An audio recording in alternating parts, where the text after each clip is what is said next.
नमस्कार दोस्तों, स्वागत है आप सभी का आज के इस न्यू वीडियो में। और आज के इस वीडियो में हम अध्ययन करने जा रहे हैं दोस्तों विज्ञान के उन महत्वपूर्ण प्रश्नों को जो एग्ज़ाम में बार बार ट्रेंड करते हैं दोस्तों।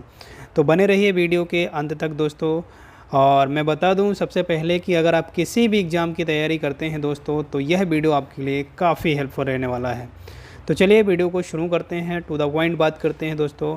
देखिएगा सबसे पहले जो क्वेश्चन आया है, यानी सबसे पहला नंबर का जो क्वेश्चन आया है, सबसे मोस्ट इम्पोर्टेंट है, आपको याद रखना है कि सबसे बड़ा ग्रह कौन सा है। तो बृहस्पति आपको याद रखना है, मोस्ट इम्पोर्टेंट है।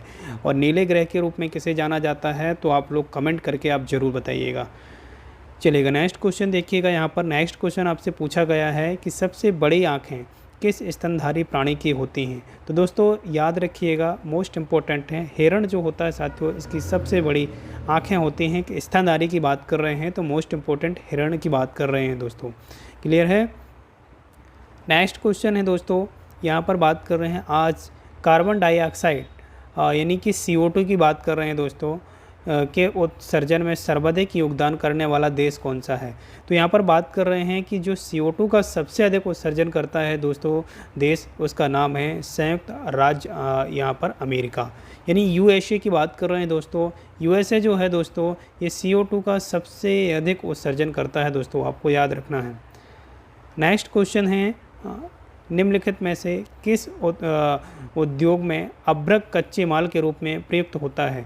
तो यहाँ पर विद्युत की बात कर रहे हैं दोस्तों। तो याद रखिएगा, विद्युत उद्योग जितने भी हैं उसमें अभ्रक का या कच्चे माल के रूप में उपयोग किया जाता है। नेक्स्ट क्वेश्चन है दोस्तों, विद्युत प्रेस का आविष्कार किसने किया था। तो विद्युत प्रेस का आविष्कार दोस्तों याद रखिएगा हेनरी सीले ने किया था। मोस्ट इम्पोर्टेंट है, IMP लगाइएगा, याद रखिएगा दोस्तों। प्रेशर कुकर में खाना जल्दी पक जाता है क्यों, इसका रीज़न क्या है। मोस्ट इम्पोर्टेंट है, पूछा गया क्वेश्चन है दोस्तों। तो आपको याद रखना है इसका आंसर कि प्रेशर कुकर के अंदर दाब अधिक होता है, इसलिए जो खाना है वो जल्द पक जाता है। क्लियर है। नेक्स्ट क्वेश्चन है आपका दाब बढ़ाने पर, यहाँ पर दाब बढ़ाने पर जल का क्वथनांक क्या होता है दोस्तों। देखिए ये रिपीटेड क्वेश्चन है दोस्तों। मैं आपको बता दूं कि किसी भी एग्ज़ाम की तैयारी कर रहे हैं दोस्तों तो वीडियो के अंत तक जरूर बने रहिएगा। इस टाइप से क्वेश्चन जो हैं दोस्तों ये बार बार रिवाइज होते हैं या रिपीटेड होते हैं एग्ज़ाम में, तो आपको ध्यान रखना रहेगा कि दाब बढ़ाने पर जल का क्वथनांक क्या होता है दोस्तों, बढ़ता है दोस्तों। क्लियर है। वहीं मैं आपको बता दूँ कि नेक्स्ट जो क्वेश्चन है मोस्ट इम्पोर्टेंट है, प्रत्येक क्रिया के बराबर वह विपरीत दिशा में एक प्रतिक्रिया होती है, ये न्यूटन का कौन सा नियम है दोस्तों। तो ये न्यूटन का तीसरा नियम है दोस्तों कि प्रत्येक क्रिया के विपरीत प्रतिक्रिया होती है दोस्तों। ये तीसरे नियम का उदाहरण है। और तीसरे नियम जैसे उदाहरण के तौर पर अगर देखेंगे, बंदूक से गोली निकलती है दोस्तों, तो बंदूक जो है दोस्तों जैसे ही गोली आप बाहर निकलती है तो बंदूक जो है पीछे की ओर धक्का देती है दोस्तों, है ना। तो ये किसका उदाहरण है दोस्तों, गति के तृतीय, न्यूटन के जो तृतीय नियम है दोस्तों उसका उदाहरण है, आपको याद रखना है। वहीं हम बात कर रहे हैं तांबा यानी कॉपर का शत्रु तत्व कौन है। तो गंधक जो है ये कॉपर का शत्रु तत्व है, याद रखिएगा। वहीं हम नेक्स्ट क्वेश्चन की ओर बढ़ते हैं। तो नेक्स्ट क्वेश्चन है उगते व डूबते समय सूर्य लाल प्रतीत होता है क्योंकि। आपको याद रखना है दोस्तों कि जब उगते और डूबते समय जो सूर्य होता है वो लाल दिखाई देता है दोस्तों। किस कारण से लाल दिखाई देता है, ये आपको याद रखना है कि लाल रंग का जो प्रकीर्णन है सबसे अधिक होता है। आपको याद रखना है लाल रंग का प्रकीर्णन कम होता है और बैगनी रंग का प्रकीर्णन अधिक होता है, आपको विशेष रूप से याद रखना है। क्लियर है। तो लाल रंग का प्रकीर्णन सबसे कम होता है, इसलिए उगते और डूबते समय सूर्य लाल दिखाई देता है। हम बात कर रहे हैं नेक्स्ट क्वेश्चन की। तो रेडियो एक्टिवता की खोज किसने की है। तो आपको याद रखना है हेनरी बैक्यूरेल। हेनरी बैक्यूरेल जी का नाम आप जरूर याद रखेंगे, रेडियो एक्टिवता की खोज की है इन्होंने। नेक्स्ट क्वेश्चन है दोस्तों कि पृथ्वी की किस गति से साल या वर्ष बनते हैं। तो ये परिक्रमण गति की बात कर रहे हैं, जिसमें क्या होता है पृथ्वी की इस गति के कारण क्या होते हैं, साल या वर्ष बनते हैं दोस्तो65 वहीं बात कर रहे हैं नेक्स्ट क्वेश्चन की कि सूर्य की परिक्रमा करने में पृथ्वी को कितना समय लगता है दोस्तों। आपको याद रखना है दोस्तों 365 दिन 5 घंटे 48 मिनट का समय लगता है 46 सेकेंड, यानी आप कह सकते हैं कि 365 दिन 6 घंटे का समय लगता है सूर्य की परिक्रमा करने में पृथ्वी को। क्लियर है। वहीं हम बात कर रहे हैं नेक्स्ट क्वेश्चन की दोस्तों। तो मोस्ट इम्पोर्टेंट है, नोट डाउन कीजिएगा, पृथ्वी को सूर्य की एक परिक्रमा करने में लगे वक्त को क्या कहते हैं। तो पृथ्वी को सूर्य की एक परिक्रमा करने में लगे वक्त को कहते हैं दोस्तों सौर वर्ष बोलते हैं। क्या बोलते हैं? सौर वर्ष बोलते हैं। वहीं नेक्स्ट क्वेश्चन की ओर बढ़ते हैं दोस्तों। याद रखिएगा, प्रत्येक सौर वर्ष या कैलेंडर वर्ष में कितना समय बढ़ जाता है? तो 6 घंटे की बात कर रहे हैं दोस्तों सौर वर्ष में, है ना, याद रखिएगा। नेक्स्ट क्वेश्चन है, आकार और बनावट की दृष्टि से पृथ्वी किस ग्रह के समान है? तो शुक्र ग्रह के समान है, और पृथ्वी को आपको याद रखना है नीले ग्रह के रूप में भी जानते हैं। क्लियर है? वहीं हम बात करें नेक्स्ट क्वेश्चन की दोस्तों कि सौर मंडल के सबसे बड़े ग्रहों में पृथ्वी का स्थान कौन सा है? तो सबसे बड़ा ग्रह बृहस्पति है दोस्तों, पहले ही हम अध्ययन कर चुके हैं, और ये 5वां ग्रह है दोस्तों पृथ्वी, है ना। यहाँ पर बात कर रहे हैं सौरमंडल के सबसे बड़े ग्रहों में पृथ्वी का स्थान कौन सा है? तो ये वो आपका पृथ्वी का स्थान 5वां है दोस्तों। पैलाग्रा की बात कर रहे हैं। पैलाग्रा रोग किसकी कमी के कारण होता है? तो नियासिन की कमी के कारण होता है। नियासिन मतलब विटामिन B3 की बात कर रहे हैं, मोस्ट इम्पोर्टेंट है, ध्यान दीजिएगा दोस्तों। चैनल में पहली बार हैं तो चैनल को आज ही सब्सक्राइब कीजिएगा, और जी हाँ, वीडियो को लाइक ज़रूर कीजिएगा। चंद्रमा के तल से आकाश का काला दिखना किसका कारण है दोस्तों? याद रखिएगा, प्रकाश के प्रकीर्णन का कारण है दोस्तों, मोस्ट इम्पोर्टेंट है, नोट डाउन कीजिएगा। वहीं हम बात कर रहे हैं कि खसरा होने का कारक क्या है दोस्तों? तो खसरा होने का जो कारक है वो है वायरस, है ना। खसरा जो होता है वायरस की वजह से होता है, आपको याद रखना है। वहीं हम बात कर रहे हैं दोस्तों कि सामान्य स्थितियों में हृदय से आने वाले रक्त का कितना प्रतिशत भाग गुर्दे को मिलता है? तो यहाँ पर बात कर रहे हैं 24% की। नेक्स्ट क्वेश्चन है दोस्तों कि तारा बनने की प्रक्रिया का प्रारंभ किन गैसों से होता है? तो हाइड्रोजन और हीलियम आपको विशेष रूप से याद रखना है दोस्तों। वहीं हम बात कर रहे हैं नेक्स्ट क्वेश्चन की दोस्तों, मोस्ट इंपॉर्टेंट है, तो आपको याद रखना है कि कृत्रिम उपग्रह में ऊर्जा का स्रोत क्या होता है? तो कृत्रिम उपग्रह में ऊर्जा का जो स्रोत होता है वो सौर बैटरी होती है। नेक्स्ट क्वेश्चन है दोस्तों, यहाँ पर आकाश का सबसे चमकीला सितारा कौन सा है? तो साइरस, आपको याद रखना है, साइरस जो है दोस्तों आकाश में स्थित सबसे चमकीला सितारा है दोस्तों। वही हम बात कर रहे हैं नेक्स्ट क्वेश्चन की दोस्तों कि ऑक्सीजन, है ना, ऑक्सीजन की क्रिया में इलेक्ट्रॉनों में क्या होता है, लाभ या हानि? तो ये क्या होता है साथियों, हानि होती है, आपको याद रखना है ना। वही हम बात कर रहे हैं नेक्स्ट क्वेश्चन की, तो नोबेल गैसें किस अन्य परमाणु से क्रिया क्यों नहीं करती हैं?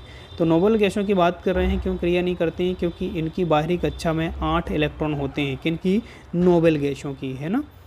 वहीं हम बात कर रहे हैं नेक्स्ट क्वेश्चन की दोस्तों कि पानी में साबुन घोलने से या घोलने से पृष्ठ तनाव पर क्या प्रभाव पड़ता है? तो पृष्ठ तनाव कम हो जाता है। वहीं हम बात कर रहे हैं दोस्तों पानी में साबुन घोलने की बात कर रहे हैं, तो क्या हो जाता है, पृष्ठ तनाव कम हो जाता है दोस्तों। फलों को पकाने के लिए किस गैस का प्रयोग किया जाता है? तो आपको याद रखना है एथिलीन, बहुत बार पूछा गया क्वेश्चन है, IMP लगाइएगा, मोस्ट इंपॉर्टेंट है दोस्तों, है ना।